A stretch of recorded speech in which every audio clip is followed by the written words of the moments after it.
እውነታው ማን ጋር ነው ያለው? አትሌት ገለቴ ቡርቃ ጋር ወይስ የቀድሞ ባለቤቷ ጋር ነው እውነታው ያለው?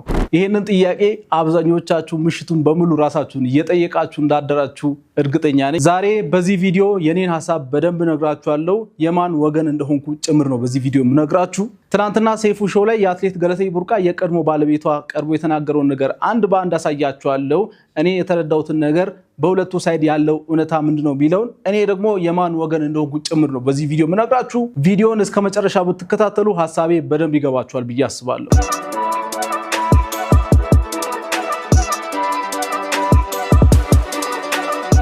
ይቺ ሰው ማናት? የተለያዩ ትልልቅ የቲቪ ጣቢያዎች ላይ ቀርባለች። በጣም በሚገርማችሁ ሁኔታ በዓለም አቀፍ ደረጃ በጣም ታዋቂ የሆኑ ሴሌብሪቲዎች ፎሎ ያደርጓታል። በጣም የምትገርም ኢትዮጵያዊት ሴት ናት። የተለያዩ የበጎ አድራጎት ስራዎች ላይ ትሳተፋለች። አሁን ደግሞ የራሷን ዩቲዩብ ቻናል ከፍታ ሴትነት ምንድነው፣ ህይወት ምንድነው፣ የተረጋጋ ህይወት ማለት ምንድነው ሚሊዮን በሚመለከት በጣም የሚገርሙ ቪዲዮዎችን እየሰራች ነው የምትገኘው። በዓለም አቀፍ ደረጃ ተጽዕኖ ፈጣሪ የሆነች ሴት ናት። ማንነቷን ለማወቅ ህይወቷን ለማወቅ ራሳችሁን በህይወታችሁ የምትጠቀሙበትን የላይፍ ስታይል ማየት ከፈለጋችሁ እዚህ ከታች ዲስክሪፕሽን ላይ እና የመጀመሪያው ኮሜንት ላይ የዩቲዩብ ቻናሏን ሊንክ አስቀምጥላችኋለሁ። ህይወት ትባላለች። ገብታችሁ ቻናሏን ማየት እንዳረሱ።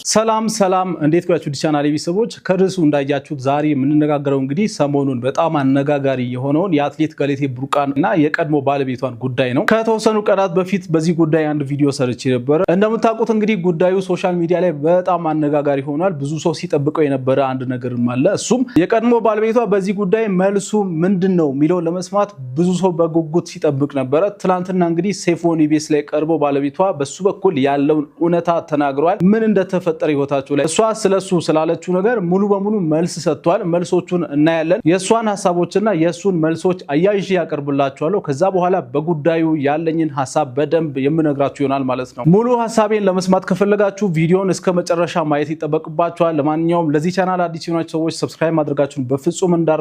400,000 ሰብስክራይበር ደርሰናል። በጣም አመሰግናለሁ። እንደተለመደው ሁላችሁም ደግሞ ይህንን ቪዲዮ ላይክ ማድረግ እንዳረሱ። ይህ ዳሎል ኢንተርቴይንመንት ነው።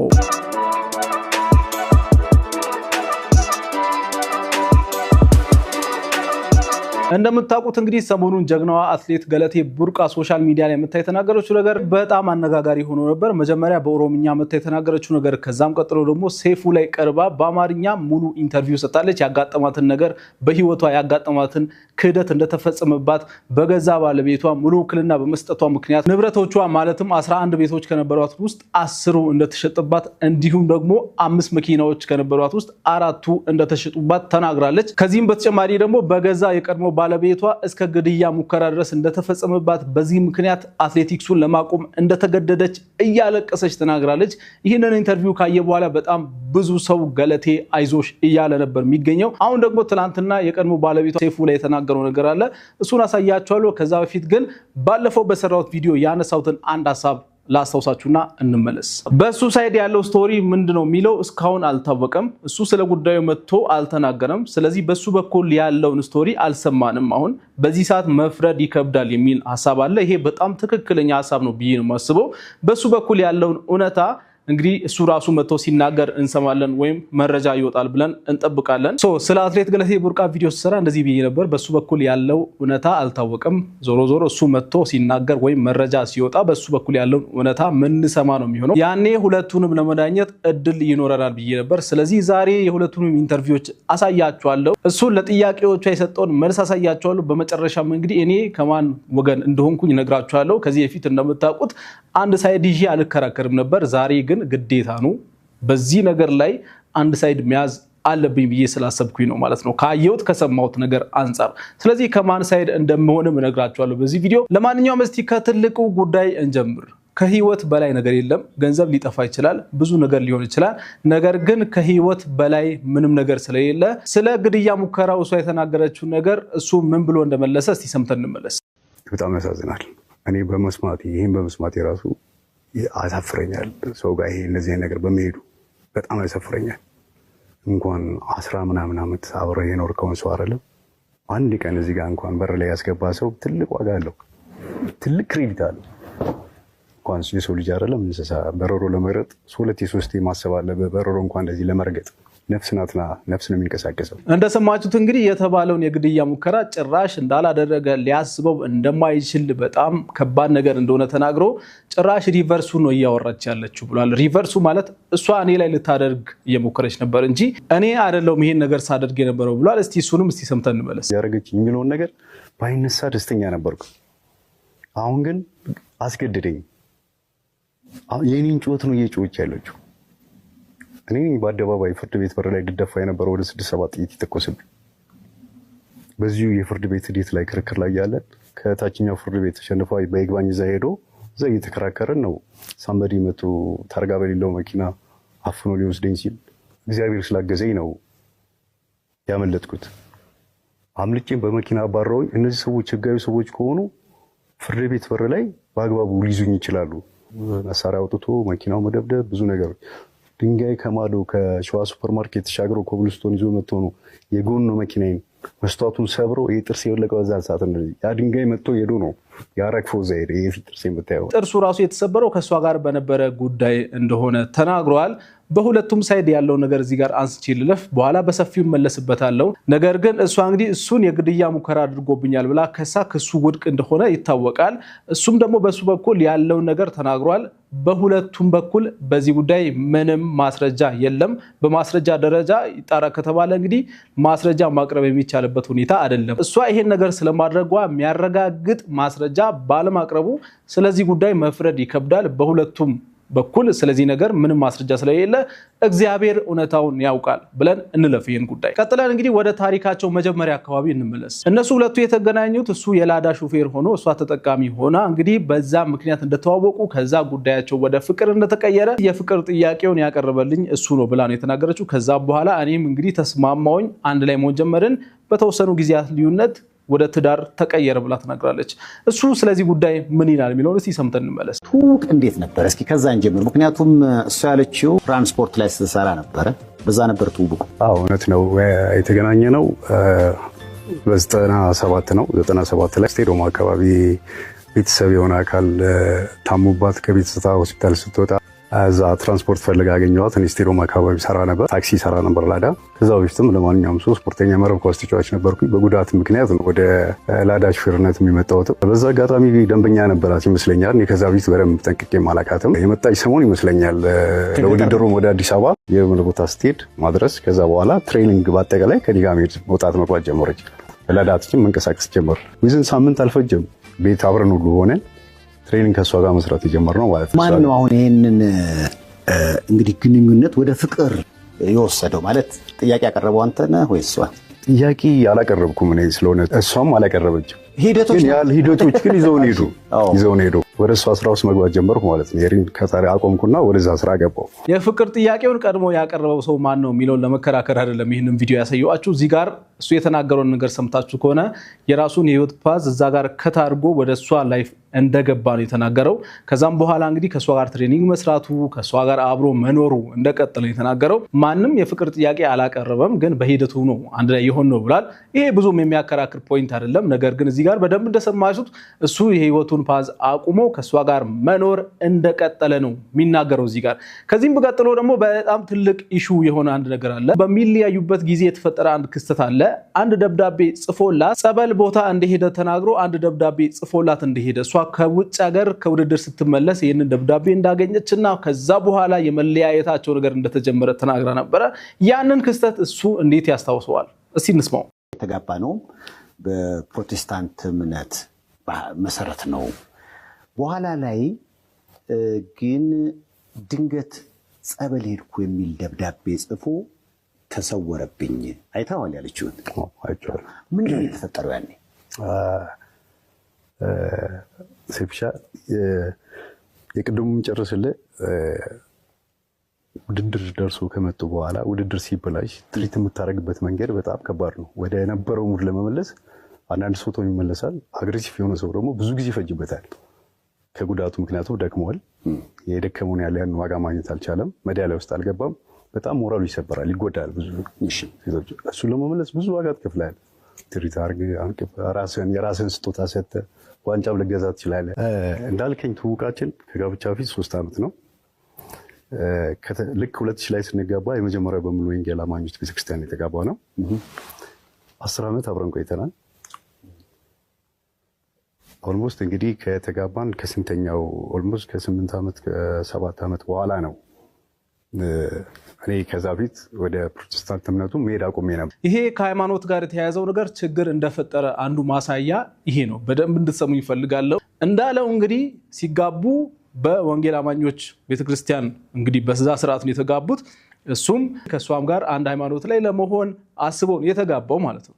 ሲጋባ ፕሮቴስታንት ማለት ምን እንደሆነ ምን እንደሚደረግ ሁሉ ነገር አምኖ ተቀብሎ ነበር ያገባት።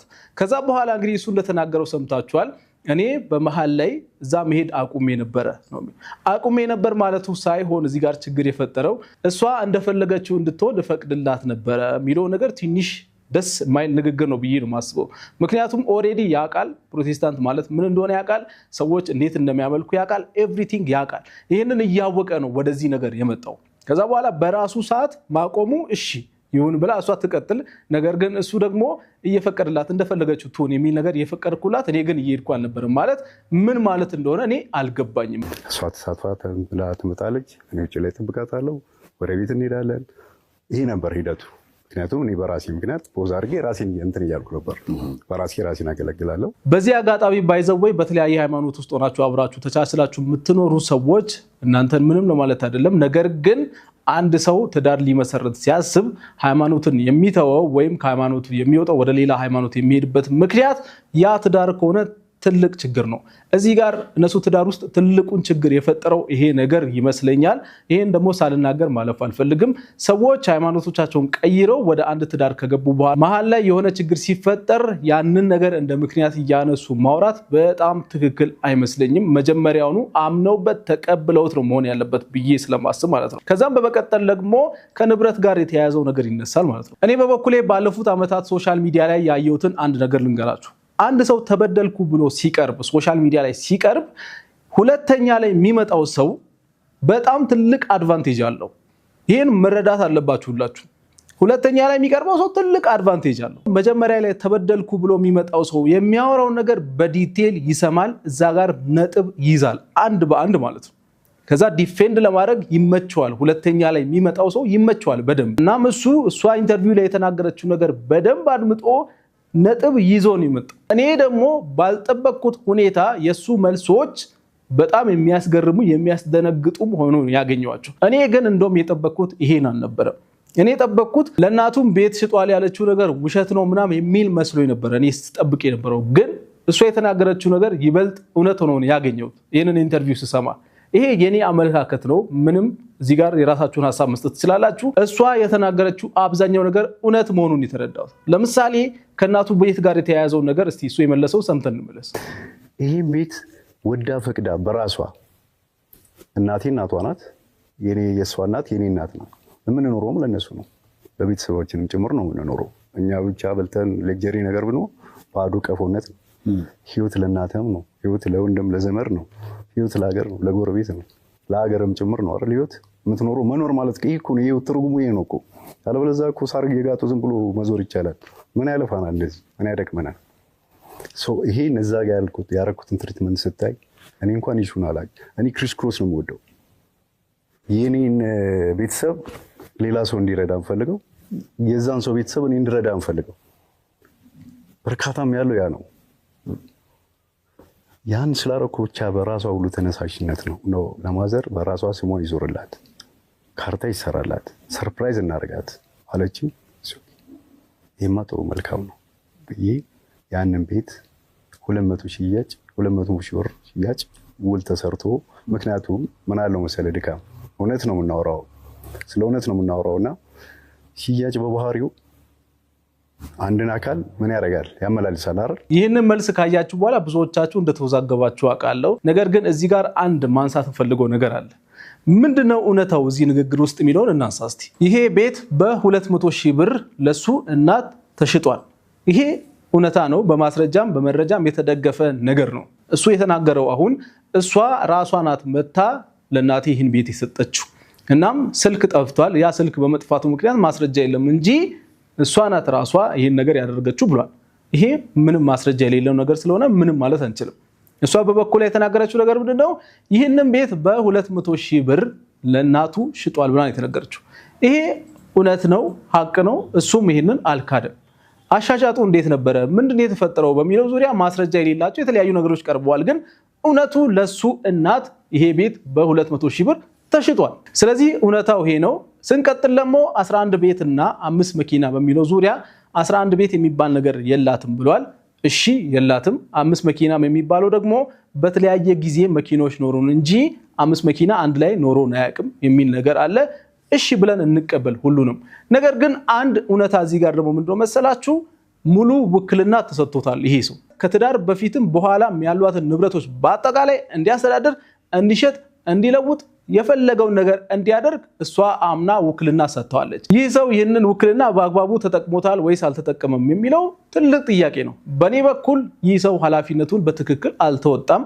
እንደ ባል ሚስት አምና የሰጠችው ንብረት በትክክል አላስተዳደረም። ለዚህ ደግሞ ማስረጃው ምንድነው መሰላችሁ? እሱ ራሱ አሁን ምንም ንብረት የለኝም እያለ ነው። በሷም በኩል ያለውን እውነታ እንዳያችሁት ደግሞ ብዙም ትልቅ ሀብት ያላት ሰው አይደለችም። እዚህ ጋር እንደ አንድ ኢትዮጵያዊ አትሌቶች እንዴት እንደሚኖሩ እንደሚያውቅ ሰው የአትሌቶችን ሀብት እንደሚያይ ሰው እኔ የምጠይቀው ነገር ምንድነው መሰላችሁ? እሺ እሱ ካልሸጠ እሷም ደግሞ ንብረቱን ካላጠፋች የት ሄደ ሀብቱ? የሷ ሀብት የት ሄደ? ንብረቷ ገንዘቧ የት ሄደ የሚለው ትልቅ ጥያቄ ነው። እና ግን ንብረቱ የለም፣ ሀብቷም የለም፣ ሁሉም ነገር የለም። ግን እሱም አልሸጠም፣ እሷም አልሸጠችም። ስለዚህ የት ሄደ?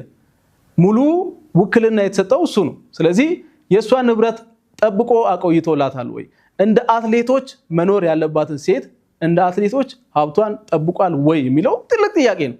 ይሄንን እንግዲህ የሚመልሰው የሷ ለቅሶ ብቻ ነው። እሱ ነው ሲያስተዳድር የነበረው። ስለዚህ እሱ ነው ይሄን ነገር መጠየቅ ያለበት ብዬ ነው ማስበው። በፍርድ ቤት አይጠይቅም። ምክንያቱም ሙሉ ውክልና ተሰጥቶታል። ይህ ሰው ንብረትን እንደፈለገ ማስተዳደር ይችላል፣ መያዝ ይችላል፣ መሸጥ ይችላል፣ እንደፈለገ ማድረግ ይችላል። ነገር ግን ከህሊና አንጻር ደግሞ እኛ ስናይ ይቺ ሴት ተበዳይ ነች። እኔ ከሷ ጎን ነው የምቆመው። ይሄንን የምልበት ምክንያት ምንድነው? ህግ ሲወጣ ለተበዳዮች ነው የሚወጣው። ህግ ሲወጣ ለተጎጂዎች ነው የሚወጣው። ነገር ግን ይህን ነገር ለራሳቸው ዓላማ የሚጠቀሙ ሰዎች አሉ። ህግን ለተጎጂዎች የወጣውን ህግ የሚጠቀሙ አጥቂዎች አሉ። ለምሳሌ ባለትዳሮች ያፈሩት ንብረት ለሁለቱ እኩል ይካፈል ሲባል ይሄ ህግ የሚወጣው ለምንድነው መሰላችሁ? ተጎጂዎች ስላሉ ነው። እንግዲህ እኔ ነኝ ሰርቼ ያመጣሁት፣ እኔ ነኝ ለፍቼ ያመጣሁት ምናምን እያለ ሚስቱን ከቤት የሚያስወጣ ባል ስላለ እና ያቺ ሚስት እንዳትጎዳ በማሰብ የወጣ ህግ ነው። ነገር ግን ይህንን ህግ አጥቂዎች ይጠቀማሉ። በትዳር ውስጥ ይህ ነው የሚባል ኮንትሪቢዩሽን ሳይኖራቸው፣ በትዳር ውስጥ ይህ ነው የሚባል ኢነርጂ ሳያወጡ፣ ጉልበት ሳያወጡ ራሳቸው በራሳቸው ሰዓት ካልተፋታን ብለው አስቸግረው ሽማግሌ እርቅ አልሰማም ብለው ያ ሰው በላቡ ያመጣው ንብረት የሚካፈሉ ሰዎች እውነተኛ ባለትዳር ለትዳራቸው የቆሙ ሰዎች አይደሉም። ስለዚህ ይሄ በጣም የሚያሳዝን ሀቅ ነው። ለተጎጂዎች የወጣን ህግ ለራሳቸው ዓላማ ለራሳቸው የሚጠቀሙ አጥቂዎች እንዳሉ ማወቅ አለባቸው። አንድ ሰው በወረቀት ማስረጃ ሊኖረው ይችላል። አንድ ሰው በሰነድ ማስረጃ ሊኖረው ይችላል። ነገር ግን ያ ሰው ከህሊና አንጻር በትክክለኛው መንገድ ነው ወይ ያንን ሰነድ የተጠቀመው? በትክክለኛው መንገድ ነው ወይ ህጉን የተጠቀመው የሚለው ትልቅ ጥያቄ ነው። ለዛም ነው ወንጀለኛ እያለ ወንጀል ያልሰራ ሰው ፍርድ ቤት ሚንከራተተው። ለዛም ነው ጎጂ እያለ ተጎጂ በየእስር ቤቱ ሚንከራተተው። ይህንን ማወቅ አለባችሁና እኔ አሁን ያየሁት ነገር ቢኖር ይሄ ነው። እኔ ተጎጂ ናት ብዬ ነው ማስበው። አዎ በፍርድ ቤት ይህ ሰው ተቀባይነት አለው። ምክንያቱም ሙሉ ንብረቷን እንዲያስተዳድር ውክልና ሰጥተዋለች። እንደፈለገው ማድረግ ይችላል። ይህ ሰውም ኤግዛክትሊ ያደረገው እንደፈለገው ነው ያደረገው።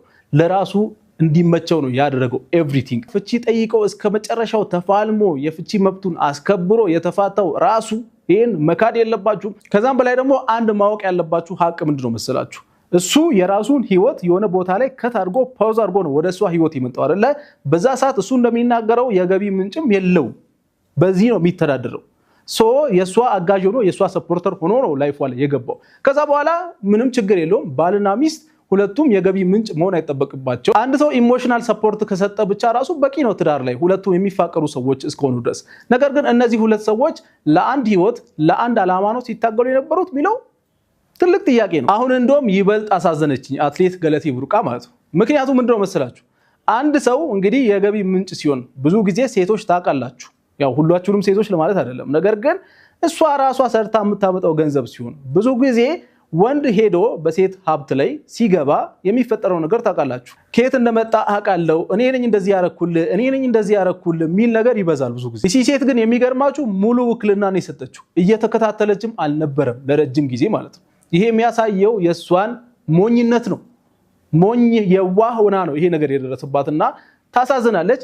በፍርድ ቤት ሂደት ላይ እቺ ሴት ምንም ተደማጭ ላትሆን ትችላለች። ነገር ግን እንዲሁ ሳይ እኔ ውስጤ ከሚነግረኝም ነገር አንፃር ከኢንተርቪው አንፃር እሷ ጋር ሀቅ እውነት ያለ ይመስለኛል።